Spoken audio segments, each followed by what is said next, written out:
And good evening and welcome to this edition of the Scanner Guys. I'm Jonathan Higgins, live from our Cincinnati studios, and we're talking about scanner fall prep. So hopefully this will help you with getting ready for the fall and the winter months, where we'll probably spend a little bit more time inside by our shack, which my shack's right over here off camera.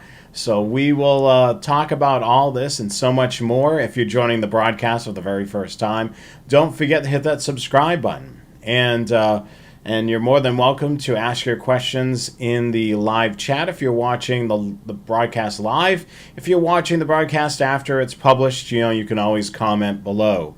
And always remember, if you're in the market for any scanner accessories or scanners themselves, you can always use the affiliate link down in the description below. So let's start the show, shall we?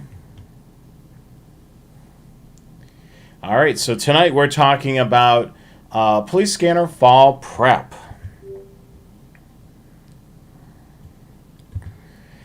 So make sure you follow, like, and subscribe to our social media, Facebook, Twitter, YouTube, and Instagram at The Scanner Guys. Check out the Scanner Guys website, thescannerguyshow.com, where there is a link to the swag shop, and of course we have our blog in there as well. So tonight we're talking about police scanner fall prep. So we're going to start on the outside of your home. So you want to make sure that you check some of the stuff before it gets chilly out there. If you're in the northern part of the country, if you're down in Florida, as Jason says, it's probably better to check even this stuff then. It's a lot cooler in the winter and the fall months down there versus trying to do stuff on the roof on the middle of the summer. So even this applies to you. So outside scanner prep, rooftop antenna. You want to make sure you check that antenna. Make sure everything is looking okay. If you need to replace the antenna or do any maintenance on it, do it now. Make sure you check the mounting gear as well. Make sure nothing is loosened up. Make sure it's nice and secure. And then also give a good look at the coax cable. Maybe it's went through a couple of storms, or during the hot summer weather. Make sure there's no cracking to that coax cable. You want to make sure that everything is looking really good when it comes to the coax cable. Now think of it this way: the coax cable is only as good as the antenna. I misspoke that. The antenna is only as good as the coax cable leading up to it. So if you're having some wear and tear on the coax cable, it's a lot cheaper to replace that coax cable than your whole entire setup. So if you notice that you've had some issues with the reception starting to go downhill, you go up on the roof, you see some cracking in that coax cable, you see some extensive wear or tear, it may be time to replace the coax cable. Anytime that you do any of these projects that are involving the ladder and the roof, when inspecting, don't do it alone. Make sure you have a friend come over or somebody be on the ground in case you need somebody to hand stuff to you. Don't do it alone. Typically with antenna projects, you want to make sure somebody's there in case you fall off the ladder, or to assist you with tools and what such. It's great to have an extra person there. So make sure safety first. When doing anything with antennas on the roof, you want to make sure there's somebody with you. We're staying outside for our prep, but we're heading out to the vehicle. So you want to make sure that the scanner antenna on the vehicle is looking good as well. You want to check that antenna, make sure there's no issues there. You also want to check the mounting gear, whether it's an NMO mount or a mag mount. You want to make sure that there's no issues there. If you are using like a magnetic antenna, make sure there is no there's no cracks in the plastic on the bottom of the antenna, or the film there that where salt from the roads, if you're in a territory where they salt the roads because of the winter weather, you want to make sure that there is no way for that to be able to get into the antenna.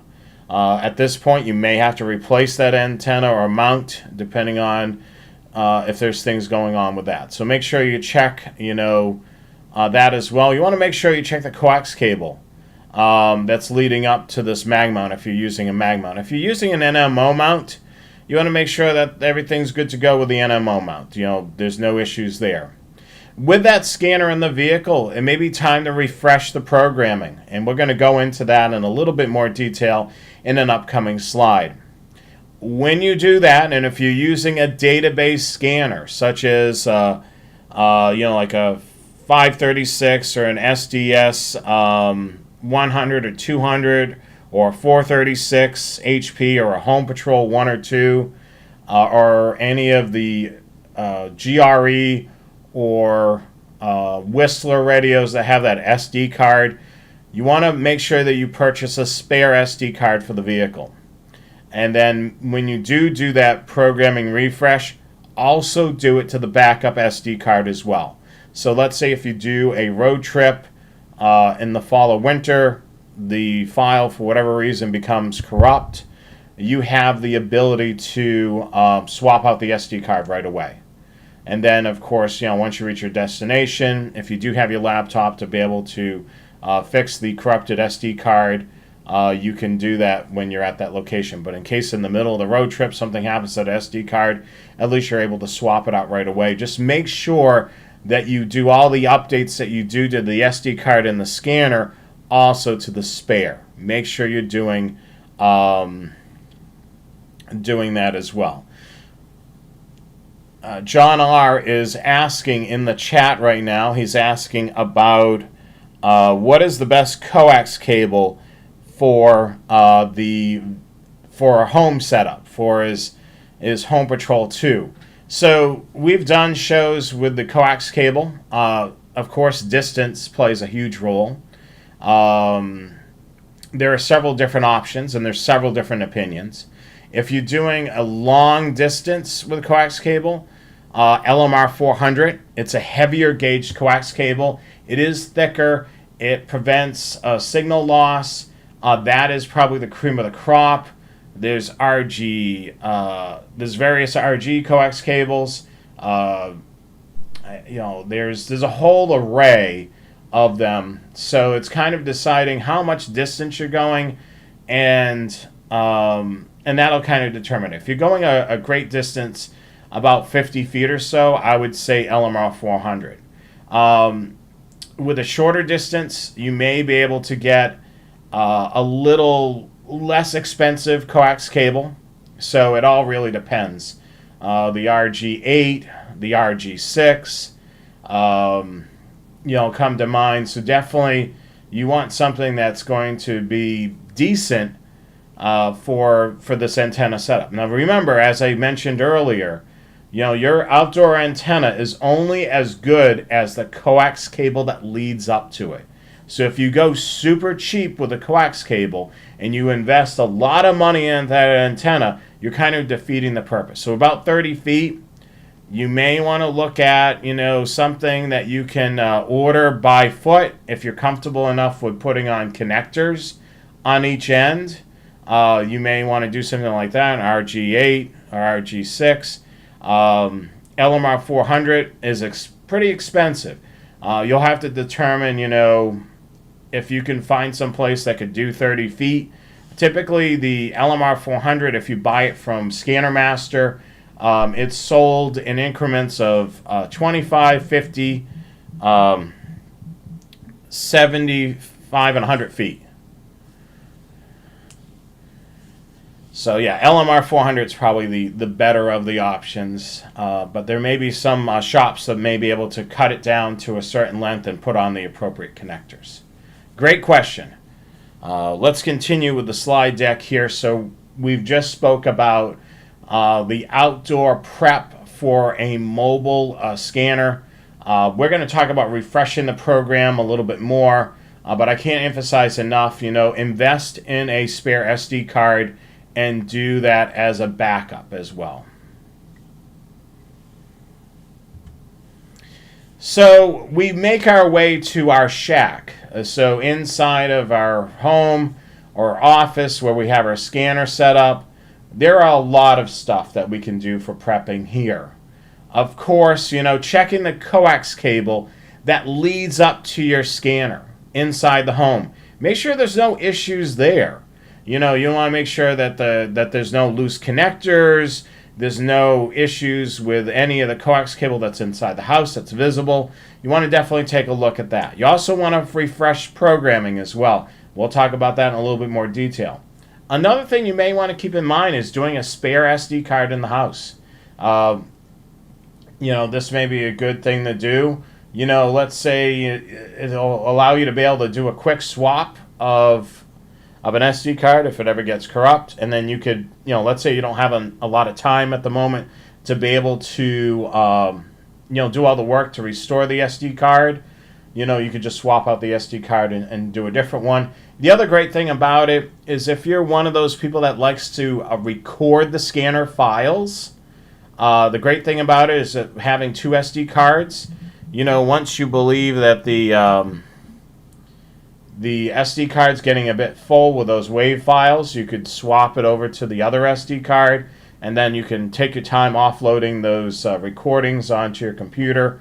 So there's a lot of benefits of having that spare SD card. And then cable cleanup. Probably wondering, what am I talking about with cable cleanup? We're going to talk about that in a moment on how you can clean up your cables. And you'll probably know what I mean once I mention it. And here we go. Cable cleanup. So I can't say enough about these Velcro ties that you can use to clean up the cables. A lot of times, when we're doing stuff throughout the year with our shack, maybe adding a brand new scanner, we'll just drop the AC adapter down, plug it into the power strip, and then we'll connect up another coax cable to that, and then maybe we'll drop another scanner in or move something around, and then it gets to a certain point where the cables are all a mess behind your shack. So this may be a good time to take a look at the back of your shack and say, all right, I need to straighten out the cables. So a couple of things that I would recommend doing, of course, is getting these Velcro ties, which you can get at your home center for relatively inexpensive. They typically come in a 100 or a 50 pack, and very easy to be able to put on to those coax cables. Tie them back a bit so you don't have so many droopy cables in the back of your shack. The other thing that I would recommend, and these are relatively inexpensive, is a label maker. So labeling your coax cable may be nice. You could put use the label maker, and with that label you can kind of make a flag with it, where you basically say this is the connection to the SDS. Maybe this is the cable going to the 536 HP. Maybe this is your programming cable for your Uniden radios. This is your programming cable for your Whistler radios, and so on and so forth. So labeling those cables is certainly handy. So I would strongly recommend, purchasing, some Velcro ties, and of course, label maker, which are inexpensive.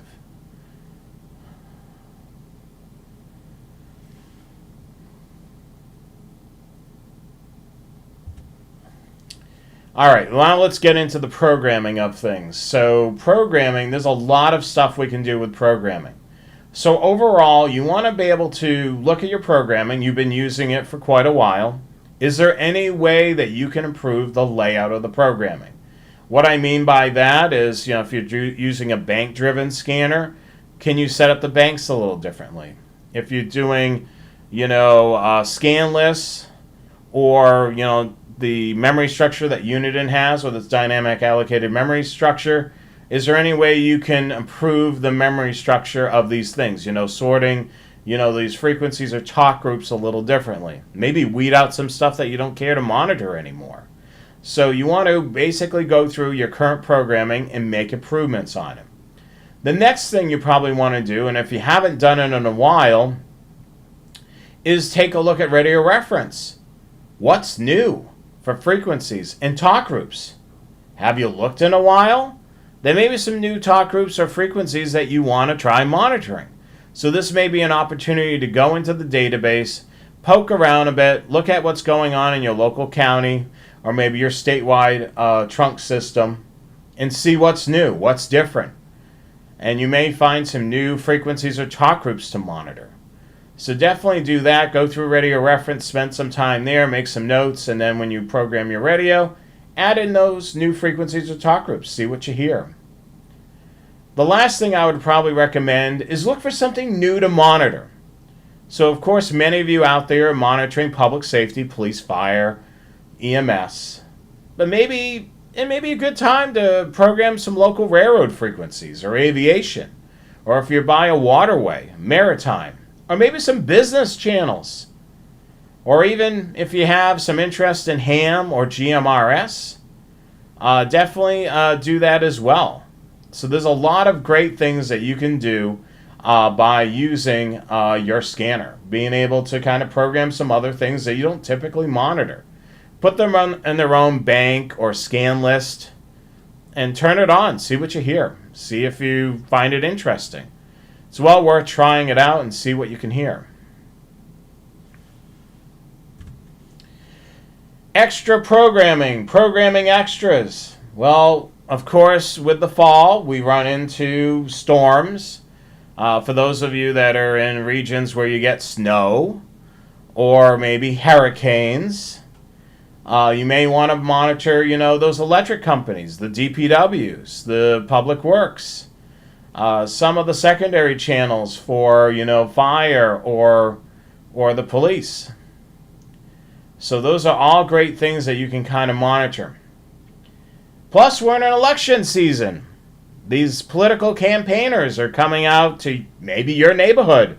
So you may want to monitor some of those secondary channels for the police in your area because they may be using it for perimeter operations for these political people that are coming through for traffic and what have you. So there may be some interesting monitoring there. As for monitoring Secret Service, that probably will be entirely encrypted, but maybe worth programming in some of those frequencies into the scanner. Maybe there will be a brief moment they're in the clear for whatever reason. So programming those frequencies in may be key. But definitely, you can hear some interesting communication, anytime any of these political people are in town. Of course, it's all hands on deck from, the county to the state to the local police. They're all working in conjunction with Secret Service details and what have you. So monitoring some of these secondary channels, of course, some of this communication won't be on primary channels. Keep in mind, I know that some of these secondary channels for some folks are encrypted, but there is a lot of areas where these secondary channels are in the clear. So, there may be some interesting monitoring. As for the weather, I would strongly recommend, things that are impacted by weather, such as, the electric company, highway departments, state DPWs, things like that. Maybe adding in these channels into its own scan list or bank would be definitely key. Interops channels are going to be your huge friend with both events, pretty much with storm-related events and whether a political campaigner is in the area. So definitely both of these, will be great for monitoring. So all good stuff there. Kurt mentioned that he just started diving into DMR and hospital security in schools. Yeah, there's some interesting stuff, especially at the beginning of the school year, even monitoring some of the school bus company channels. Are quite interesting, with them navigating, from their starting point on their route all the way to school. Some interesting monitoring there as well. And of course, they like to talk on the radio, so you'll know about any type of minor fender bender in your local neighborhood. Even, some of those taxi companies are great to monitor as well. So all good stuff there. So that's pretty much the prep for the fall. Just trying to whet your appetite with some suggestions. I did see a question about, DMR and NXDN. Will those upgrade prices ever come down? I'm not certain on that. Of course, I do not represent Uniden themselves, and I don't know what their pricing structure has. But with the DMR, NXDN, and Pro Voice update, how that works is they're paying for a licensing fee, essentially, for you to be able to use that on your scanner. So once you activate it, Uniden has to pay a licensing fee to whoever has the licenses for NXDN, DMR, and Pro Voice.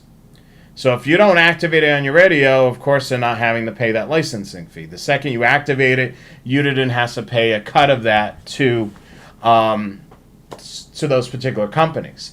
I'm sure there is a bit of padding in there for Uniden to make a little bit of money. I mean, you got to keep in mind that Uniden and these scanner companies that sell scanners, they need to make a little bit of a profit to be able to cover their overhead. Uniden, of course, is covering their overhead as well. As for a price going down on the upgrades, I don't know the answer, unfortunately. I do not. I wish I did, but I don't. So that's going to be hard for me to determine if that will ever go down. As Joe reiterated, Joe Bearcats in the chat tonight, it's based on those licensing fees, as he said in the chat, and those are not likely to drop. It's just one of those things.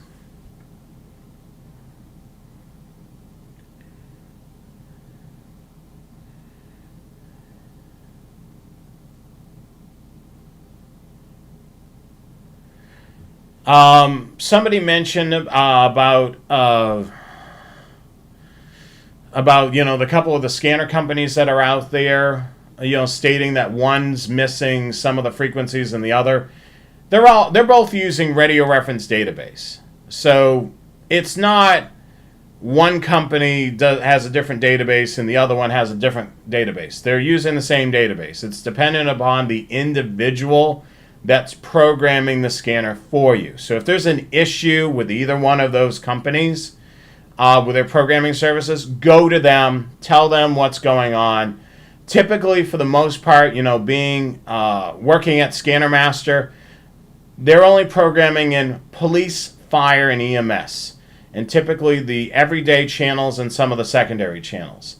The reason being for Scanner Master doing that is they're not programming every single channel under the sun, because you will have 9,000 things going on in your scanner. So basically what they're doing is they're programming in the basic channels into that radio, so you're able to hear stuff going on. If you program every single channel in the county and then some, the way if you put a zip code into one of these database radios, it pulls in hundreds of channels.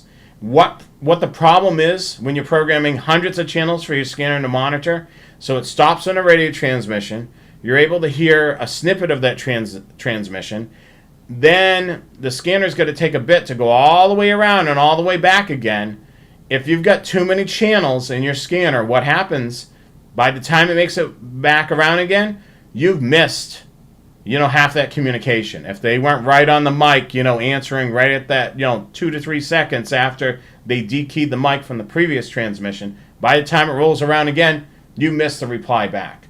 So I always tell people when it comes to programming, less is more. If you're programming every freaking frequency under the sun, you're going to miss a lot of radio transmissions. That's why the other thing, when we've done our shows about programming, and if you do have the ability to have more than one scanner, staggering your programming. You have certain scanners dedicated to certain things you want to monitor. So what happens is one scanner is focused on maybe the big city, and then the next scanner is focused on the smaller suburbs around that city. So when the big city's busy, you're not missing things in those smaller suburbs because, the big city's just yapping away. You have the big city on its own scanner, and then the secondary scanner, if you're able to afford a second one, you have all that on the other scanner. So definitely keep that in mind. That's something that I recommend during our shows that we do, structuring your programming. Let's Go Rail Fanning is mentioning in the chat about construction season with public works and highway departments. Yeah, for the most part, communication is going to be very localized for these flagmen and flagwomen and things that are going on the construction site. Typically, when it's two flag people, they have low-powered two-way radios, and you have to be right on top of them in order to be able to hear it. And it's kind of, funny to listen to. I've listened to it before. All right, green pickup truck, last one through, and then the other person will communicate. All right, and the other person will say, the last car coming through. So You'll be able to hear them, and sometimes they'll communicate, a little conversation here and there within each other. But yeah, I mean, definitely some of that is very localized.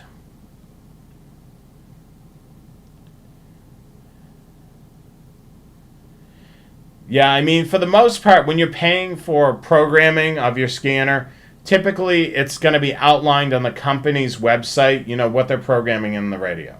So the reason being that you're paying for programming is you're weeding out all the crap that's typically in the county. Things you're not going to monitor, miscellaneous channels that are going to tie up your radio.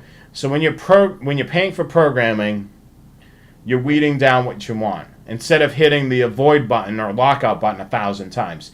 I mean, if you're going to want everything under the sun in your scanner and you're getting a database scanner, don't bother getting programmed. Just put the damn zip code in and lock out all day long until you get it to where you want. Or what I recommend is the other option is program it yourself. You go into the radio reference database, figure out what you want to monitor, whether it's a clean slate scanner like a 996 or a 325. You go in, get the software, link up to radio reference, pick and choose the items you want to monitor, program it into the radio. Same thing with the Sentinel software when it comes to the Home Patrol 436, 536, SDS 100 and 200. You're going to do your research on radio reference, and then you're going to basically import in to a favorites list what you want to monitor. And then, of course, with those radios, you can do multiple favorites lists. We have a couple of videos on this YouTube channel, so if you're not familiar with the Sentinel software and how to program your radio, I run through a video where I step you through, how to do a trunk system, how to do a conventional channel setup as well. So definitely check that out on the YouTube channel. Lincoln is commenting about the graphics. Thank you so much.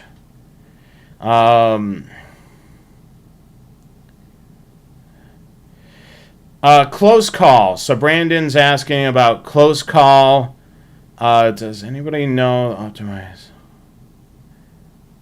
So with close call, you're able to turn on or off certain sections of the band. You'll have to consult your manual on how to do that, and also what each number is associated with what part of the band. Close call is not a programming tool. Close call is trying to discover what the mall frequency is. Let's say there's a security guard using his two-way radio. You see him transmitting within range. Close call is it's going to search for close by radio transmission. So that basically means when he starts or she starts to transmit on their radio, hopefully it'll be within range. Close call will grab the frequency, display it, and then also put in, if there's a PL tone or a digital PL tone, it'll display that as well. If they're using a trunk system, close call is not going to do the trick. Close call is more for conventional frequencies. Analog and digital conventional. Single communication channels. It's not the best thing to use for discovering a trunk system.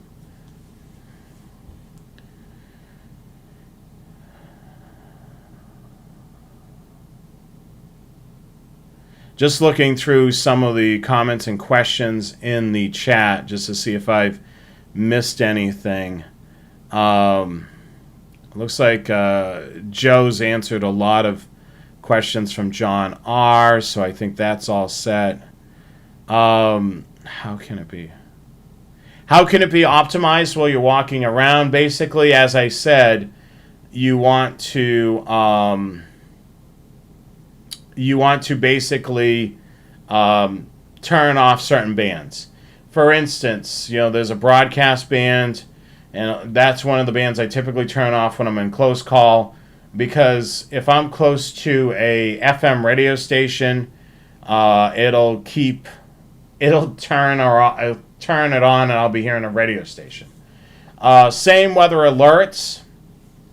So you would basically go to NOAA Weather Radio. Actually has a website that displays all the same weather alerts. And what you can do is you can program in this same weather alert number into your radio, and this will monitor for those types of weather notifications. Each radio is unique and different on how the same weather alerts are being set up, so you're going to have to consult your manual on that.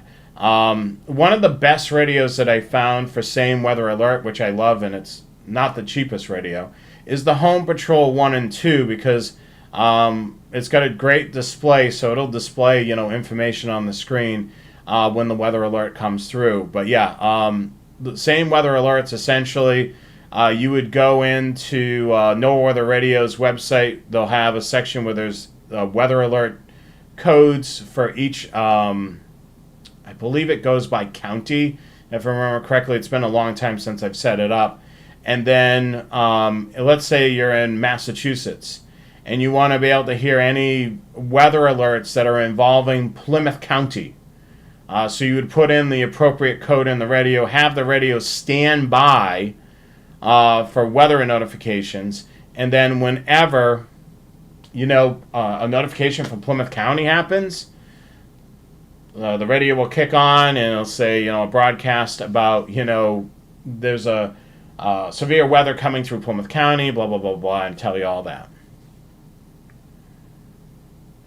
Brandon's asking about a mag mount antenna on an oven pan on the roof. Does that work as a cheap base station antenna? You can do something with that as well. Scanner Master actually has a ground plane kit, which you take a mobile antenna, you mount the mobile antenna on an NMO. If it's an NMO antenna, you would mount that mobile antenna on there, and then you would basically use that ground plane kit. Now it has four antennas on the side, which you can cut down to a specific band, which will help you to pick up that particular band. I have one of those ground plane kits with a mobile antenna on my roof, and I cut those aerials down to so it's monitoring and tuned to VHF for the railroads. And then, of course, I side mounted that to a pole and then ran coax cable. So you may want to do that if you've got an NMO antenna versus doing a pan. You may want to get one of these ground plane kits, which are relatively inexpensive. I can actually show you on Scanner Master's website. Hold on one second. Let me put this on me. And what I'll do is I'll pull up Scanner Master's website and we can take a look at this together. I'll pull up the ground plane kit, which this is what I'm using for my my setup. Here it is right here.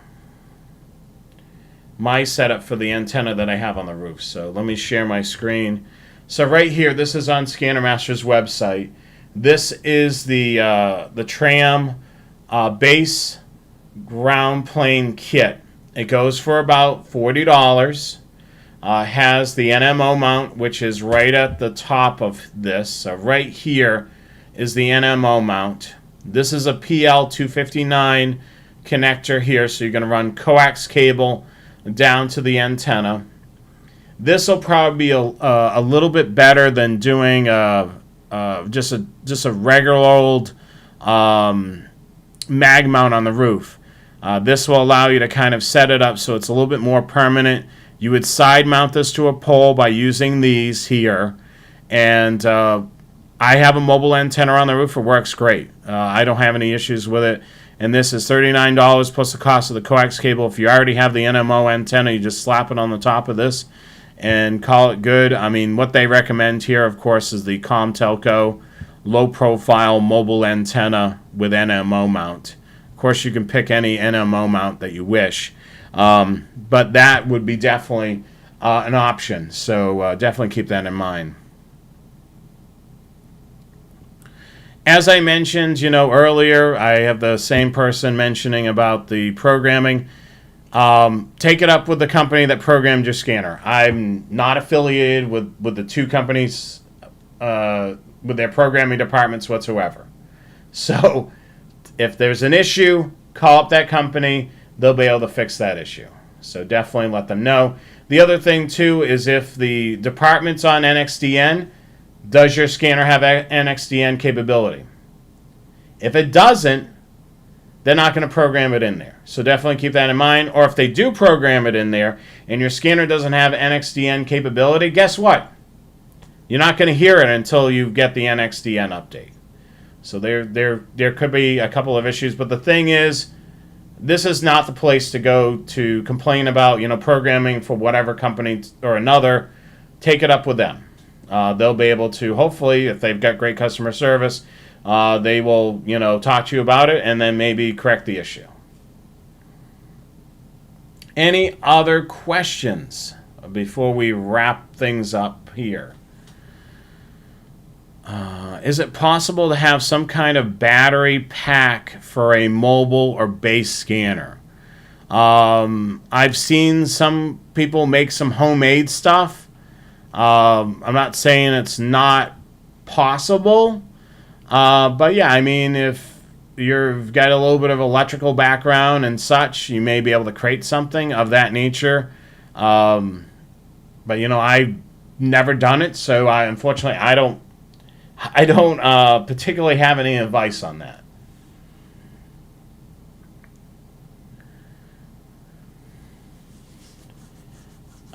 What else? Just see if there's any other questions.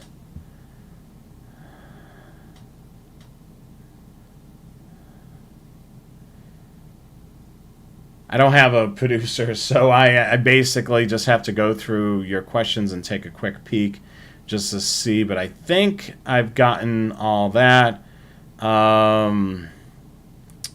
Brandon's asking another question here. If I were to have the 536 HP with the Siren app, is it worth having the 436 or any other portable scanner? So the 536 is definitely a great base mobile. I would strongly recommend it if you're putting a scanner in one spot. It's definitely a great option. The Siren app works okay. I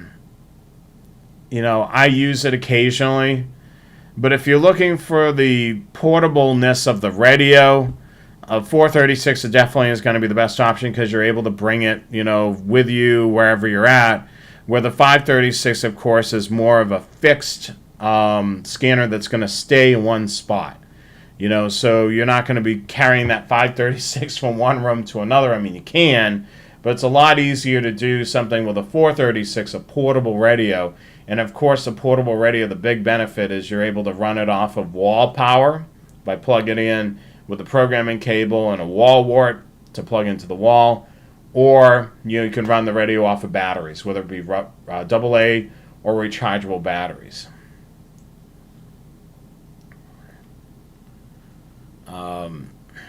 That's a unique question. Is it possible to make some sort of portable antenna using a Pringles can? Well, the Pringles can, vast majority of the can itself is cardboard. The only metal or aluminum portion of it is typically at the top or the bottom of it. Internally, maybe you can make some sort of antenna. That would be something that you would probably want to do some research on Radio Reference. There's some people on Radio Reference that have made some home-brewed antennas. Don's asking, what is the best portable scanner?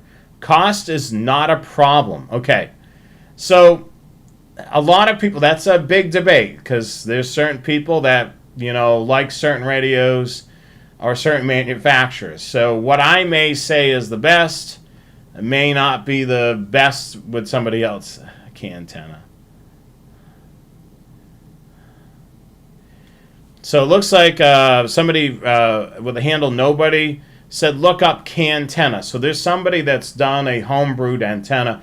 I haven't personally done any of these homebrew antennas, but I know there's a lot of people that have done these homebrew antennas. That's why I'm recommending go to Radio Reference in the forums section.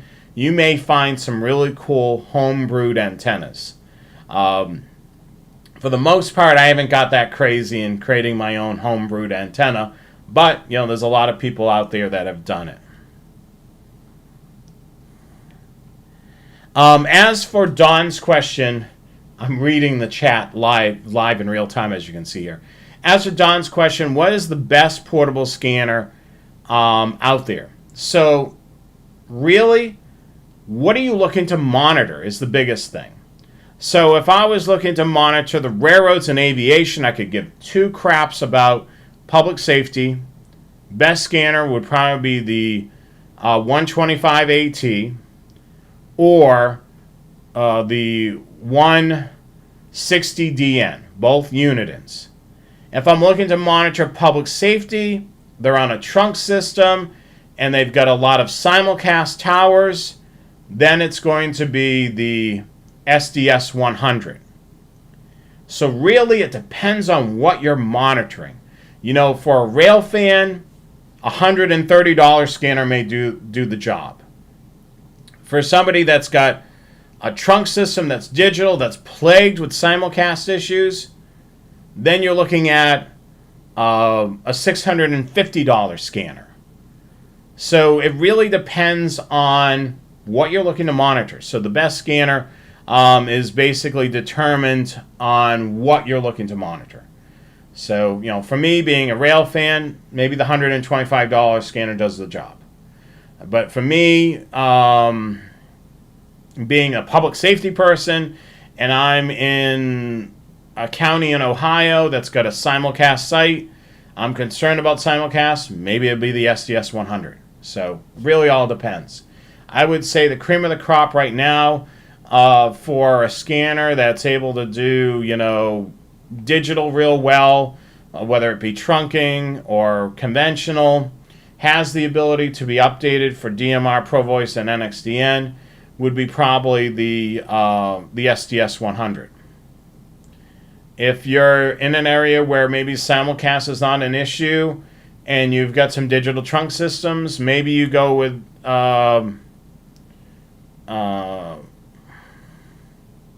that's the SDS 100 that's in the photo. The portable scanner, that's that model that's in the photo right beside me over there. And then, of course, the mobile radio that's there is the 536 HP, which if I take off the graphic, I've got two of them right here, 536 HPs. I'm a real fan of this radio because, it really has... works really well. And of course, like many of you out there, I can't afford, a whole bunch of SDS 100s and 200s. I do have an SDS 200 that's in front of me. I only have one of them. That's it. I don't have multiple SDS 200s. I do have two SDS 100 portables, I should say. But yeah, that radio that's in the photograph, that was up on the graphic here, right over there, is the SDS 100.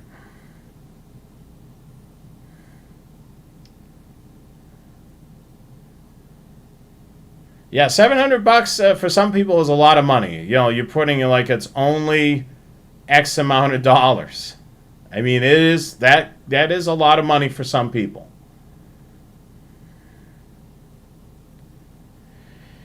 All right, so we will do some graphics and then we'll wrap up this program for this evening. So hold on one second while we do that. All right, so tonight's topic of discussion, we were talking about scanner fall prep. So hopefully this kind of helped you with some ideas and suggestions that I was able to give you tonight. So make sure you check out, of course, the Scanner Guys merch store at the scannerguyshow.com. This show is always brought to you by viewers like you. So if you're shopping our swag shop, perking up any of our swag, which is t-shirts, stickers, hoodies, hats, those help us go a long way. We also have a Scanner Master affiliate link down below each one of our videos. So if you're in the market for purchasing any scanners or any accessories, you can use that affiliate link to purchase those things online. We do get a percentage of the sale, which is really nice. Make sure you follow, like, and subscribe to our social media as well: Facebook, Twitter, YouTube, and Instagram at the Scanner Guys. And we're at all the social media: Facebook, Twitter, YouTube, and Instagram. And make sure you hit the subscribe button on this broadcast right now. You don't want to miss anything that's going on.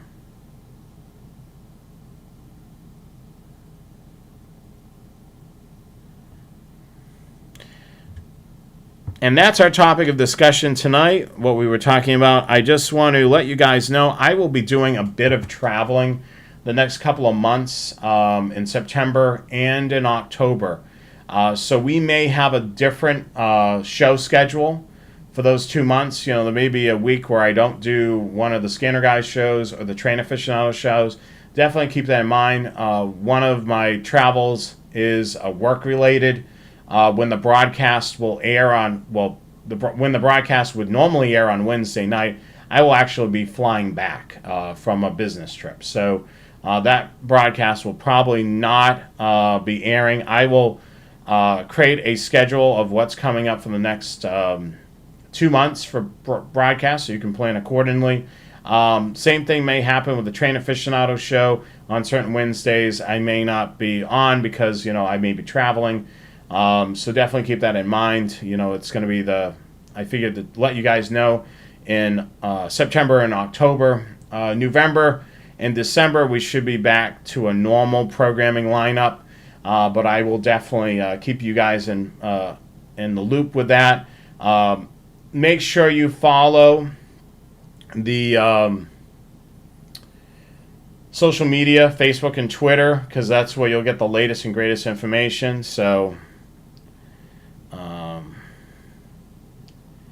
So definitely keep that in mind. As of right now, Let's Go Rail Fanning is asking if I'm going to the Horseshoe Curve. Nothing planned as of yet. I will be seeing the Big Boy when it's coming near me. That's one of the trips that I'm going to be doing. So I'm going to be heading out there, hopefully getting some video and some photos, and then hopefully putting together a show for Train Aficionado regarding the UP Big Boy, which is going to be something fun that I've never seen this locomotive before in person. But as of right now, I do not have any Horseshoe Curve trips planned. This will be probably the first year that I haven't gone out to the Horseshoe Curve. I mean, I still got a couple months left to this year, so maybe at some point I'll make a trip out there, hopefully before winter. I saw the chat at the beginning of the broadcast. If you're into trains, make sure you follow the Train Aficionado YouTube channel. Let's Go Rail Fanning's got a great YouTube channel. He's been dropping some videos on his channel, so definitely check that out. Loyal viewer, of course, like many of you out there. Just wanted to give you a plug, Let's Go Rail Fanning. He's provided, for one of our broadcasts, a whole bunch of great rail fanning locations in the northeast of the country, and you can read more about those on the Train Aficionado website. But that's going to wrap it up for me this evening. I thank you so much for watching the broadcast each and every week. We'll catch you again on the next Train Aficionado and Scanner Guys broadcast. Make sure you subscribe to both channels. When you subscribe, you'll get notifications when we drop a new video or when we're going to be doing another live broadcast. I tried to get to everybody's question. Hopefully I was able to answer those questions. I do apologize if if I didn't get to any, all of your questions. Brandon's asking another question. Is it worth buying the GPS kit with a database scanner? If you're using the scanner in your vehicle, yes. If you're doing a lot of traveling, for instance, let's say you're doing a couple different road trips a year, and you're traveling through multiple states, yes, the GPS kit is definitely a good buy. You can run it two different ways with full database if you're running a database scanner, or you can set up a favorites list where you pick and choose the things that you want to monitor along your route. And typically what I'll do is for states that I'm driving through and I'm not stopping anywhere, I'll program into the favorites list highway patrols and state police for those states, and then maybe the state public works. So all I'm going to hear as I travel on those highways through those states is the state police or public works that maintain those roads. So I'm not hearing a lot of the local stuff that's going on, so I'm not cluttered up. But definitely GPS kit if you're doing road trips or you have a pretty decent commute to and from work is definitely handy. With those database scanners, as I said, you can run full database, but keep in mind, it's going to still pick up a whole boatload of stuff. As for